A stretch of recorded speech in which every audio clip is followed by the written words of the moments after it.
Fala pessoal, estamos aqui para mais um vídeo. Meu nome é Arthur, eu sou analista de valores imobiliários. Hoje é o dia do vídeo de fatos relevantes da semana. Se encerrou no dia 28 de novembro, última semana de novembro. Então, en- estamos entrando na reta final do ano. Semana que vem já é dezembro. Como eu falei, não sei mais quantos vídeos desse a gente deve fazer. Provavelmente mais dois, tá? Mais 2 semanas de novembro. A não ser que semana que vem já esteja muito esvaziado. E a galera já entra no modo final de ano, né? Vamos ver, tá rolando muita conversa e muita discussão sobre a questão dos dividendos, né? Talvez muita empresa antecipe distribuição de dividendos, já que continuar do jeito que tá lá, né? Deve ter aquela tributação para quem recebe mais de 50 mil, né, por mês de cada empresa, é isso? Né? Nem tô por dentro. Eu sei que eu não entro nesse critério, então para mim não faz diferença. Enfim, talvez isso dê uma esquentada no ano, tá? Antes de começar, eu vou dar aquela passadinha rápida sobre o que a gente não vai comentar, né? Só para colocar aí, né, no radar aí da galera. Um fato que eu podia ter falado aqui sobre a Axia Energia, né, antiga Eletrobras, tentando ir para o novo mercado, né, tentando não, né, com interesse de ir para o novo mercado e tal, mas também não sei muito mais o que falar sobre, tá? Mas seria uma coisa diferente. Fora isso, teve o plano de negócios da Petrobras que eu olhei, se tivesse alguma coisa diferente, tal, mudança de estratégia, a gente ia comentar. Como é basicamente a mesma coisa que já estava rolando e tal, não tem nada novo para falar, é continuar focando nos ativos muito produtivos do pré-sal, ter um planinho, uma mudancinha ali no payout, não tem nenhuma grande mudança estratégica para esse plano, então não tem muito que a gente comentar também, tá? BRB trocou de presidente, depois da cagada, né, que fizeram e tal, né, muita confusão pela frente, Itaú cancelando ações também não é uma quantidade muito relevante, vale a pena a gente comentar. Dividendo, bastante dividendo. Então, quem viu os vídeos essa semana, né, São Carlos vendeu ali, né, alguns ativos e tal. Eu prometi que eu vou fazer uma análise aí boa dessas empresas que administram imóveis, tá? Porque é bem diferente analisar elas do resto das empresas. Muitas ficam, vamos até parar um tempinho aqui. Muitas ficam muito tempo dando prejuízo, inclusive. Aí você fala, pô, que empresa porcaria. Mas é porque contabilmente, né, acaba. A São Carlos é um exemplo, né? Dá um monte de prejuízo, você olha assim, parece um lixo, né? Uma dívida muito alta, mas aí essas empresas, às vezes, né, quando vende um imóvel, entra muito dinheiro, aí distribui um valor grande. Essa dívida, né, pode estar lastreada em imóveis, então é uma análise bem diferente de uma empresa normal, tá? Não sei se exatamente é o caso da São Carlos, mas a gente tem algumas dessas, como a Cine, que vendeu recentemente. JHSF é diferente, Log é diferente, mas essas daqui, ó, São Carlos, Cine, HBR, acho que são essas, né? Aqui é outros tipos de negócio. Então vai ter uma análise para essas empresas, não sei quando, tá? Não sei se vale a pena fazer nesse final de ano, a gente ainda tá avaliando os resultados, as notas, talvez fique pro ano que vem, mas aí é uma promessa aí, já fica de vídeo pro ano que vem, tá? Que mais? Dívida da Raizen piorando de nota, para surpresa de zero pessoas. Tô falando disso aí faz tempo. Que mais? Blá, blá, Oncoclínicas no talo lá, fizeram. Oncoclínicas talvez seja uma história para acompanhar, né? Ver que fim que vai dar, mas vários acionistas pediram a assembleia para deliberar, para destituir o conselho de administração. Se rolar isso aí, a gente comenta aqui a história toda, né? E, enfim, que mais? Umas alienações aqui, rating, compra. Eu acho que não tem mais nada. Foi uma semana esvaziada, vocês vão ver. Os fatos de hoje não são nada, né, de outro mundo. Mas pelo menos tem umas coisas diferentes pra gente comentar aí, é sempre legal. Então, começando por os assuntos de hoje propriamente ditos, primeiro fato do dia: Neoenergia saindo do mercado. Então, a gente viu ao longo do ano várias empresas fazendo OPA de saída do mercado, né? Cancelamento de registro. E a grande maioria, né? Não fazendo falta nenhuma, né? Um monte de tranqueira sendo no mercado, de boa. Falei várias vezes, faz parte do ciclo natural do mercado, quando você tem um mercado pujante.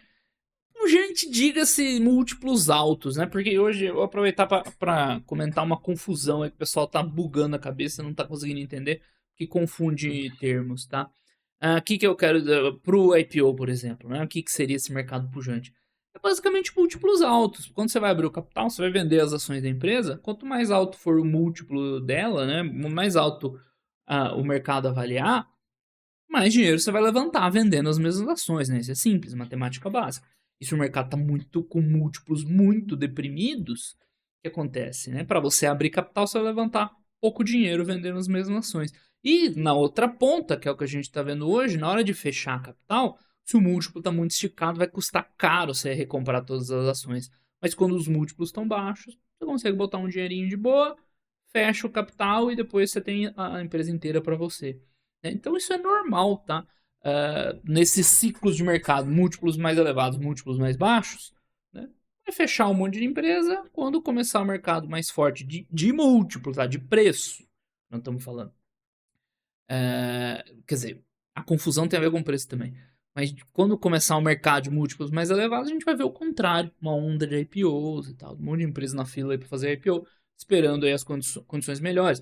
Esse é um dos motivos principais para a gente estar vendo muito IPO direto nos Estados Unidos. Várias empresas brasileiras fazendo IPO lá, né, com os cambalachinhos lá, as listagens nas Ilhas Caimã da vida, porque lá eles têm uma expectativa de levantar mais dinheiro, é isso, tá? Não tem nada a ver com o mercado no Brasil e monopólio da B3, a galera começa a viajar nas explicações, mas basicamente é isso, os caras querem levantar grana. Onde tiver mais oportunidade, eles vão. Agora a JBS tá no processo para, acho que já concluiu, né? Não sei exatamente se já tá concluído ou não. Já virou uma estoque essa, né? JBS indo pro exterior, por quê? Porque lá o mercado provavelmente vai pagar mais do que aqui no Brasil. Ela tem boa parte da receita em dólar. Ela talvez entre para o SP500, tá? Esse desdobramento eu não tô acompanhando ainda. Mas é legal de ver, né? Uma empresa brasileira no SP500, porque ela tem boa parte da receita lá fora, ela atenderia os critérios. Certo? É por causa disso, tá? No fundo, só no frigir dos ovos, a galera vai atrás do dinheiro, tá? Não tem nada a ver com o Brasil. O Brasil, porcaria. B3, não sei o quê. O pessoal vai atrás do dinheiro. Nós estamos nesse momento do ciclo, então é natural empresas fechando capital e a galera fica puta, né? Incrível. A galera fica inconformada quando as empresas fecham capital. É normal, cara. Assim como elas abrem e te deixam ser sócios de grandes negócios, um dia elas falam, nossa, a energia disparou recentemente, hein? Isso aqui não é muito comum, tá? Só fechar o capital logo depois de uma empresa disparar assim. Mas enfim, se a gente for ver em termos de valor de mercado nominal mesmo, 40 bi, uma empresa com mais de 10 bi de EBITDA, mesmo lucro contábil bom, não é um múltiplo elevado, né? Então essa é a conta que o controlador faz. Quanto vai custar para mim fechar o capital da empresa versus a expectativa de resultado futuro e tudo mais. Okay? Então não é para ficar inconformado, putaço, reclamar. Já tem gente reclamando, tá? Não viu porque não quis ver, saindo da bolsa, levantando custos. Isso aqui, obviamente, isso não faz sentido nenhum, tá? Levantar capital custo zero, nada a ver. É o capital mais custoso de todos, é o equity. Você dividir os lucros futuros da empresa com outros sócios, tá? Enfim, não tem nada a ver isso aqui, tá? Então, o investidor da energia vai sair com um bom dinheiro na mão, tá? Pra ser bem honesto, porque a empresa é boa, né? A gente falou várias vezes, ó, tem uma nota boa aqui, minha análise é positiva para os resultados, ó, tranquilo e tal. Mas também não é espetacular, né? Não estamos falando da empresa transformacional. Então, o investidor da energia tem que ficar contente, tá? Fez investimento em algum ponto, ganhou um bom dinheiro, a empresa saiu da bolsa, você vai investir em novas empresas, vida que segue, cara, nada de errado. Saiu bem na fita ainda, tá? É isso, não dá pra entender a lógica dessa galera, né? É incrível. Aí você vê como o pessoal encara muito mal investimento em renda variável em ações, né? Acha problema onde não tem, acha ruim, coisa que é boa. Nega não tem a menor chance de ter qualquer evolução futura, né? Quem não consegue. Se você não consegue perceber que tá acontecendo uma coisa boa pra você e você acha ruim, cara, você não vai ter chance zero de ter sucesso no futuro, né? A notícia é essa, vai fechar o capital, tá? O controlador espanhol lá, Iberdrola, enfim, conversão do registro para classe A e classe B, saída do mercado, que é, na prática, né, fechamento de capital.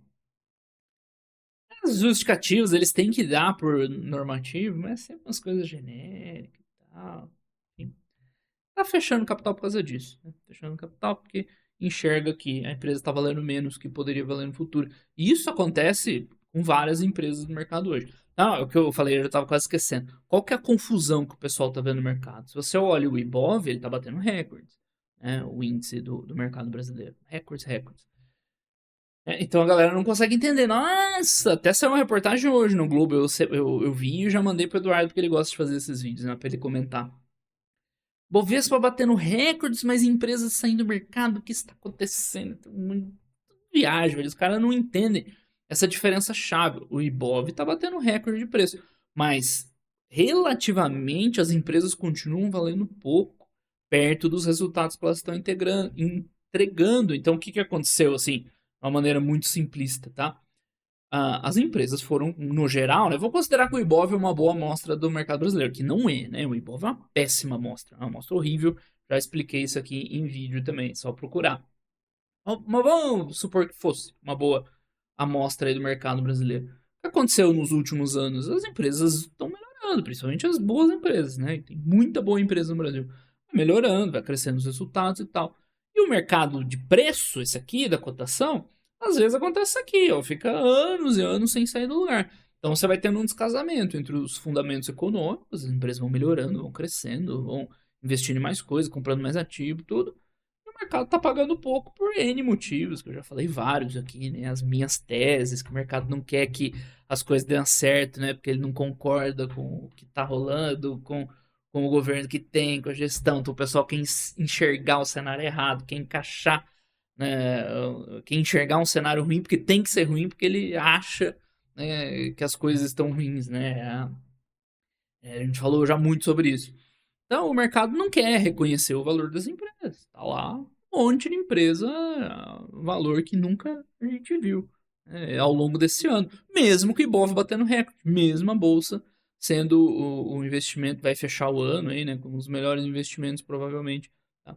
Mas continua bom, porque as empresas continuam indo bem, continuam evoluindo, especialmente as boas empresas. Então, no começo desse ano de 2025, eu falei várias vezes em várias lives, cara, eu nunca vi um descasamento tão grande entre o sentimento do mercado e o que as empresas estão entregando. O que aconteceu? Bolsa bateu recordes no ano no final. E ainda continua discrepante, porque as empresas seguem evoluindo também. Tá? Então é por isso que você vê esse tipo de movimento. Então o pessoal não consegue entender como as empresas estão saindo se está batendo recorde. Não deveria ser o contrário? É que mesmo batendo recorde, cara, a verdade é essa. O mercado brasileiro ainda está sendo avaliado muito abaixo do potencial das empresas, né? Enfim. Vamos ver, ano que vem vai ter eleição, vai ser uma merda, vai ser um caos essa parte, né? Mas a gente que investe em empresa boa, enfim, tá sempre bom, né? Sempre momento positivo. Uma hora as coisas se encontram, né? Então, uma empresa menos, a Neoenergia era uma empresa legal, assim, não era das melhores elétricas, né? Tinha opções melhores, mas não, era uma empresa boa, tudo. Essa é uma que não dá pra dizer que não vai fazer falta, né? Era uma empresa legal no mercado, né? Era bem razoável você ter ela na carteira. Eu acho, né? Falei várias vezes, tem outras que eu gosto mais, mas tranquilo, né? Ter uma Neoenergia, essa é uma opção a menos. Como eu falei, faz parte. Nesse ciclo vai fechar a capital, bastante empresa. No, quando o ciclo virar e vai ver aquela enxurrada de IPO, é outra enxurrada de besteira que a galera fala, né? O mercado nunca para de fazer besteira. Seja na parte boa, na parte ruim. Seguindo, vamos ver coisinhas diferentes, aproveitando que é uma semana tranquila, né? A Armac não é uma empresa que eu comento muito, aliás, essa semana eu falei dela na análise geral dos resultados, né? Na visão geral dos resultados, da famosíssima questão, né? Armac ou Mills, né? Que eu sempre gostei da Mills, sempre fiz vídeo da Mills, uma empresa excelente. Eu pensava, mas e a Armac? E a Armac? Ela era claramente pior que a Mills, né? Em todos os pontos, em vários pontos. Eu respondi várias e várias vezes em vídeo, em comentário. Operacionalmente, ela era abaixo. A Armac tinha uma dívida maior, era menos diversificada, não era nem de perto tão boa quanto a Mills. Aí o que aconteceu? A Armac vem despencando faz um tempo, agora nesse ano de juro mais alto apertou mais para ela. Ela até tava com números bons, ela até teve uma evolução boa. Mas ela também tinha um múltiplo mais alto de largada e a Mills não. Então ela era pior em todos os sentidos. E aí acontece quando bate a crise, a empresa pior sofre mais, né? É o que está acontecendo com ela agora, porque ela despencou tanto. Então, quando você compara, né, as empresas, você vai ver que tipo a empresa que era boa, né, a Mills aqui teve um resultado muito melhor, né? Não tem nem comparação. Enfim, você pode até argumentar, poderia estar valendo mais, porque a empresa está entregando e tal, mas não tem a menor comparação aí nos últimos, né, 5 anos, 1 ano, 3 anos, sei lá, do que aconteceu com ela em relação à Armac também. O retorno nos últimos 5 anos de 20% composto, que é um belo retorno, quanto que a Armac, menos 30%. É isso que acontece. Tem uma empresa muito melhor, vai melhor que a outra, né? Nada demais. Dito tudo isso, o fato relevante da semana, olha só, a Armac tá caminhando nesse sentido de melhorar aqueles pontos negativos que eu mostrei lá para vocês, né? Que eu já tinha em análise, que eu comentei naquele comentário ali que eu acabei de mostrar. Um deles é esse. A Mills é mais diversificada em termos de equipamentos e áreas de atuação. Então, o que a Armac está buscando aqui é diversificar um pouco mais também. Comprando uma empresa, a Braslift, equipamentos e logística, que né, focada em empilhadeiras. Né? Empilhadeiras era o core business da Mills antes dela crescer lá e tal. Aí agora ela está evoluindo, linha amarela e tal. E a Armac é meio que o contrário, era uma empresa mais de linha amarela, não sei o que, agora comprando. Quer dizer, empilhadeira não era, né, o core business da Mills. Era plataforma de elevação, diferente, né, outra coisa. Desculpa aí o que eu falei. Então a Mills era principalmente plataforma de elevação, os escoramentos e tal. Aí entrou em linha amarela, entrou em empilhadeira, em outras coisas, ela diversificou bem o negócio, isso ajuda bastante. E agora a gente vê a Armac nesse sentido, né? Fazendo aquisição, né? Que é um jeito fácil de você entrar num novo nicho, né? Mais fácil, talvez. Cresce mais rápido. Uma empresa que não é assim para mudar a realidade da Armac, mas legal, né? Um EBITDA de 45 milhões. Né? Tudo bem, projeção para 2026, né? Vai saber. Mas, enfim, né? Não vai mudar a vida da Armac, mas ajuda ela a diversificar um pouco, a entrar num nicho novo, que de repente pode crescer mais. Minimamente a empresa buscando ali melhorar um pouco e, enfim, né, se tornar uma empresa mais forte. Exatamente o que eles estão comentando aqui. Experiência da Braslift, na gestão da Armac, sinergia, crescer ó, em região, ó, né? Somarão forças com o negócio que eles já têm de empilhadeira, vai crescer na região sul, né? Vai buscar operar melhor a empresa, custo de capital menor e tal, ganhando escala, né? Então eles já trabalham com empilhadeiras, né? Não é novidade, mas vai fortalecer essa diversificação, né? Então já é 150 milhões de EBITDA e vai ter. Que veio também numa aquisição, mas essa mais antiga.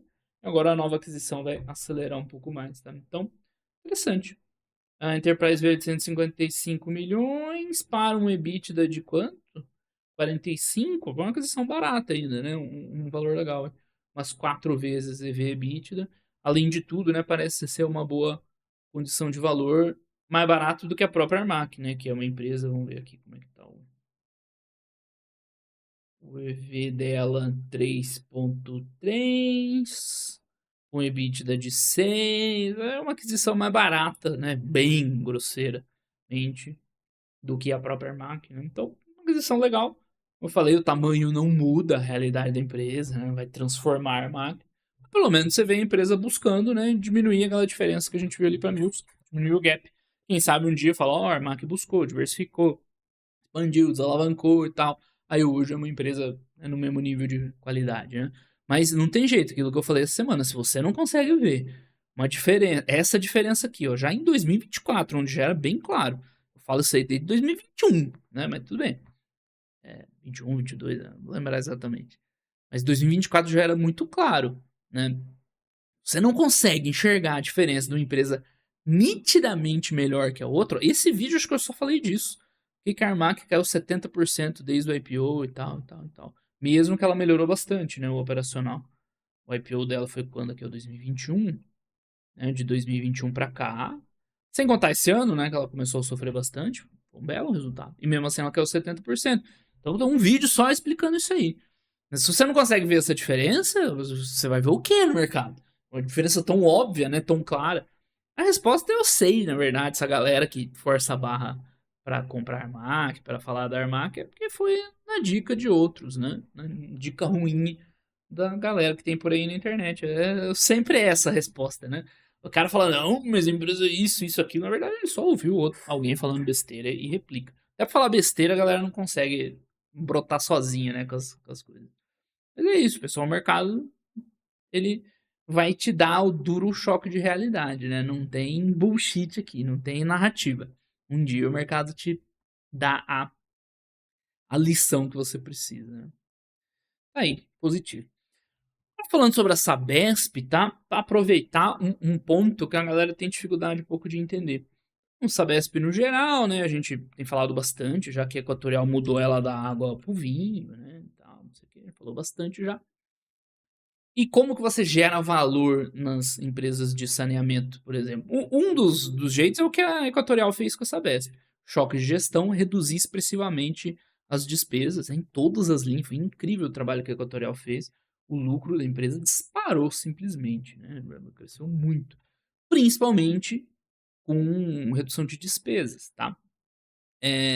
Ou é que você não consegue fazer isso sempre. Agora, ela não tem como mais cortar mais despesa quando você chega no nível otimizado. Então, a principal maneira de geração de valor para essas empresas, né, numa situação mais sustentável, tem a ver com os reajustes tarifários, as revisões tarifárias, principalmente. Então, tem duas coisas: tem um reajuste, tá, tarifário, que é basicamente, né, lá em contrato, repor inflação e tal, que é um negócio mais simples.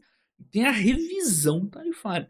É na revisão tarifária que você vê, geralmente, a geração de valor nessas empresas de utility. Foi o que a Equatorial fez durante anos, uma trajetória muito bem sucedida, e agora está fazendo com a Sabesp no saneamento. A Equatorial fez com energia, fazendo com saneamento, que é mais ou menos parecido. Então, simplificando muito a história aqui para não alongar demais, que não é o objetivo do vídeo hoje, mas basicamente o que acontece? Para calcular essa revisão tarifária, tem uma fórmula complexa, regulada, todo mundo dá pitaco, o órgão regulador e Ministério Público, escambau lá, é complicado. Mas simplificando muito a história, o que se avalia bastante é o quanto a empresa investiu, né, nos ativos, o quanto ela melhorou os indicadores de qualidade, de universalidade e tal. Aí é diferente para energia elétrica, para saneamento e tal. Então, principalmente esses dois fatores, eles vão determinar se a empresa vai conseguir ter uma revisão tarifária posterior ou não, certo? Porque a empresa só vai investir pesado se ela for ter uma contrapartida financeira no futuro. Então, esse é um fator importante do cálculo dessas revisões, né? E é exatamente isso que a gente está vendo aqui. Ainda não está no momento da revisão, mas aproveitei para trazer aqui e mostrar, né, por debaixo dos panos como é que funciona. Então, a primeira coisa, a primeira etapa aqui, né, eles validaram, né, a nova base de ativos regulatórios, que é em cima disso aqui que vai ser calculado depois. E qual que é a principal linha que chama atenção aqui, ó? Adições brutas, né, investimento. Ou seja, a Sabesp tem investido bastante. Já investia antes, né? Mas agora, né, principalmente você vê no ano de 2024, quando a Equatorial entrou, deixa eu subir aqui pra vocês verem, né? Um capex muito forte, né? Investiu bastante, pesado, para quê? No futuro isso aqui vai refletir numa tarifa maior, a empresa vai recuperar esse investimento e lucrar em cima, né? O que se espera se ela for rentável.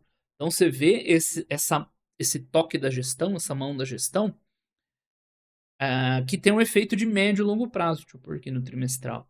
Porque no curto prazo, ela foi bem, principalmente no corte de despesas. Melhorou muito a margem EBITDA da empresa, né? Aqui tem um não recorrente, óbvio, né? 70%. Mas a margem EBITDA estava ali nos 30, 29, né? E pulou para 40. Isso aqui ainda é o ano anterior, né? Aqui tem receita de construção, esse resultado contábil aqui é meio confuso, né? Tem que ver o regulatório certinho. Mas, tá, aqui eu tô no trimestral também, o trimestral também dá uma bagunçada. Mas não vamos começar, será que a gente consegue ver no anual esse ganho de margem? Dá pra ver, né? Ficava rolando 37, pulou pra 50, mas aqui tem não recorrente. É difícil de ver. Mas eu queria mostrar o CAPEX, tá? Então, a empresa investiu pesado aqui. Enfim, aqui tem um lançamento positivo de CAPEX lá, tem que provavelmente também algo não recorrente. Vou até conferir depois, né? Vou dar uma olhada. Vou gravar o vídeo e ver se está certo isso aqui. Mas, por exemplo, né? Aqui no meio do ano, a Equatorial já começou a fazer a gestão nessa Sabesp. E já meteu um trimestre de CAPEX bem elevado. Tá? Então é isso. A empresa investe pesado nos ativos e tal. O que é investir esses ativos? Saneamento é uma estação de captação, de tratamento, ao expandir a rede e tal.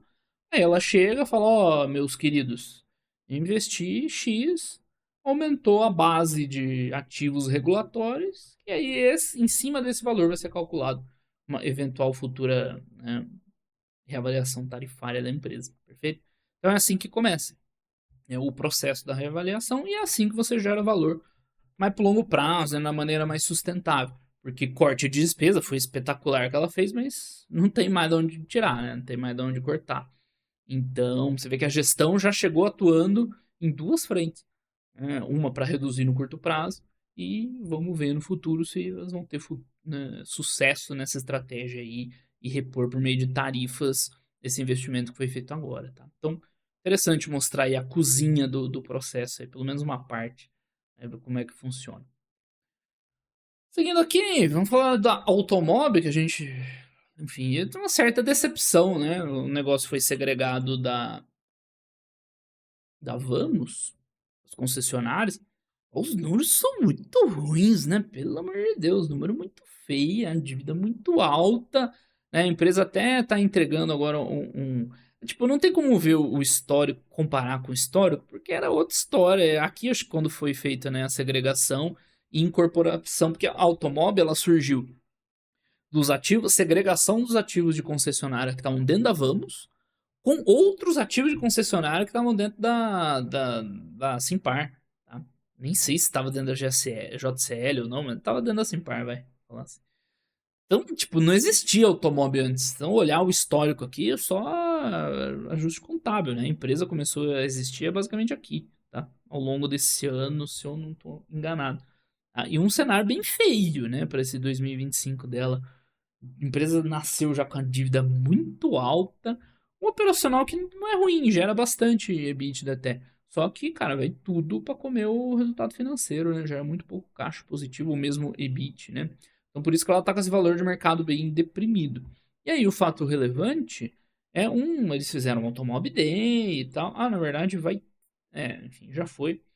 Nesta data foi aqui, cadê? 27 de novembro, né? Que foi na quinta-feira. Mas aí eles divulgam o fato relevante, o guidance, tá? Pra falar do guidance na reunião. Eles deram guidance pra 2027, tá? Né? Nem ano que vem, é no outro ainda. Né? Uma receita de 16 bi e um EBITDA de quase 1 bi, vai. Não, isso aqui parece animador, né? Você, pô, a empresa vai ter 1 bi de EBITDA, ela vale 400 milhões. Você fala, caramba, né? Eu vou investir em 2 aninhos, né? Vai bombar a empresa. É, só que hoje o EBITDA dela não tá muito longe desse 1 bi, assim, claro, ainda é um bom crescimento. O grande problema dela é esse aqui, ó, resultado financeiro destroçando o automóvel. Então, o que que é importante para ela, né? Claro que é muito legal se ela crescer esse resultado, aumentar esse 19 bi aqui, tem não recorrente, tá? Ela não tá nesse nível de receita, o nível de receita dela é esse aqui, tá? 3 bi por trimestre, que daria uns 12, 13, 14 por ano, né? Então o guidance é relevante, né? 16. 14 é meio puxado, inclusive. Não tá nesse nível de 14. Então é um crescimento legal de receita de EBITDA. Nada absurdo, tá? Porque ela já tá. Ah, tá. Esse EBITDA daqui também é fora da realidade. Então é um crescimento bom de EBITDA, né? Contando só esse ano, daria aqui menos de 500, né? Com esse trimestre horrível. Então é um crescimento relevante de EBITDA, sim. Porém, o resultado financeiro está muito feio. Tá? Então, para gerar valor, para ser uma empresa considerável, eles também têm que olhar para o outro lado. Esse é um dos lados do negócio. Né? A entrada de recurso, né? Mas o ralo do resultado financeiro está consumindo muito. Então, além de entregar tudo isso aqui, tipo, né, precisa entregar para gerar valor, para ser uma empresa boa para investir, além de tudo isso, os caras vão ter que administrar bem o capital. Né? Não sei se eles vão ter fôlego para dar uma desalavancagem massiva e tal, mas minimamente reduzir um pouco a dívida. Que outras empresas do grupo Simpar estão conseguindo fazer, né? Movida e tal. Vamos não estar desalavancando exatamente, mas Movida está desalavancando, mesmo com cenário bem complicado. Para aí sim é aquela alavanca que a gente conhece, né? Desalavancar a alavanca é bom. Mas é reduzir o resultado financeiro, sobrar mais operacional. Esse trimestre foi horrível, né? Horrível, horrível, horrível. E aí sobrar mais dinheiro no bottom line pro acionista. Então tem um mundo que o automóvel vira uma empresa legal, tá? Apesar dos números bizarros, eu até coloquei aqui na análise. Tá muito feio o resultado, né? O resultado já era ruim, parece que piorou. Negócio feio mesmo da automóvel. Deixa eu ver se eu já fiz análise no primeiro tri. Já era a empresa, né? No primeiro tri já era o resultado dela consolidado. Muito mundo que ela dá certo, tá? Se ela entregar esse ganho nesse aqui, mas além disso, ela ainda precisa administrar bem esse endividamento. Tudo bem, né? Só de o EBITDA bater 1 bilhão, esse dívida líquida EBITDA aqui vai baixar de 3, já é melhor. Mas esse resultado financeiro comendo solto ali, né? Compromete bastante. Então, é uma empresa legal para acompanhar ao longo de 2026, mas tem que melhorar da água pro vinho, né? Entregar isso aqui e administrar bem o capital, porque se não desalavancar, mesmo com esse crescimento, ainda vai sobrar pouco para acionista. Mas minimamente, né, tem uma promessa interessante. Não sei se no Investor Day deles eles detalharam mais sobre endividamento, tá? Seria legal de acompanhar. Então, abre aí o site de RI da empresa, quem se interessar para estudar. Ó, tem o replay do evento, dá para você assistir tudo de novo. Provavelmente tem a apresentação, ó, tem o vídeo todo aqui no YouTube. E dá uma olhada detalhada no que eles comentaram sobre previsão de dívida. Com certeza alguém perguntou, se teve, né, espaço para pergunta de analista. Alguém perguntou, porque se ela conseguir desalavancar um pouco, pelo menos, né, se a gente vier ver essa queda de taxa de juros que está todo mundo esperando para o ano que vem, e entregar esse operacional, aí já começa a valer a pena dar uma olhadinha, né? Por enquanto não tem nada ainda, mas quem sabe veremos no futuro, né? Por enquanto, nada. Empresa, né, com esses números, esquece. Né? Mas vamos ver ao longo de 2026 e 2027, né? É um projeto longo para 2 anos. E para fechar aqui, o fato que eu também não sei muito o que falar, mas é legal alguma coisa diferente, né? Então, eu fiz análise recente sobre a Motiva no canal, né? Aproveitando que a empresa mudou de nome, era a antiga CCR Rodovias.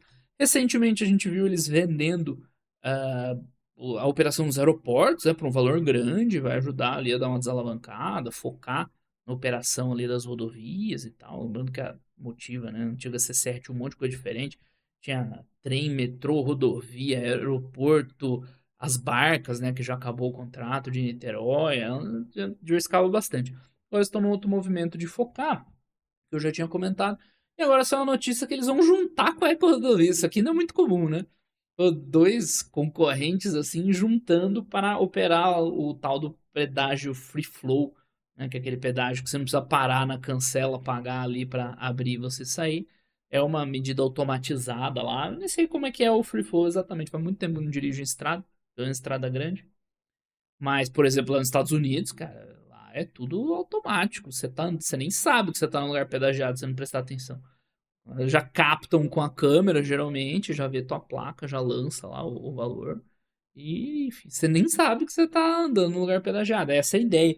Que provavelmente vai otimizar bastante, né, a operação desses pedágios, reduzir custo e seria positivo para as empresas, né? Tá dando um certo estresse lá, né? Uma certa discussão. Não sei exatamente qual é a discussão, tá? Por que o pessoal acharia isso ruim?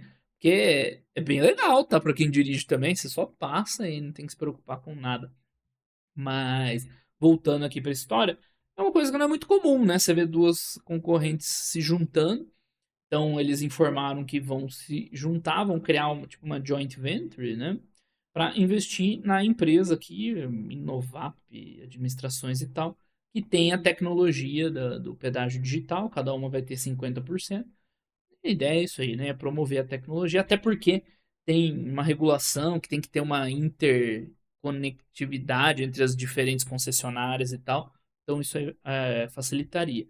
É importante dizer que nesse segmento, por exemplo, de concessionário, não é concorrência, assim, como, sei lá, duas farmácias que abrem uma numa esquina, uma na outra. Uma tem que vender mais que a outra, não roubar cliente da outra. Que não é bem assim.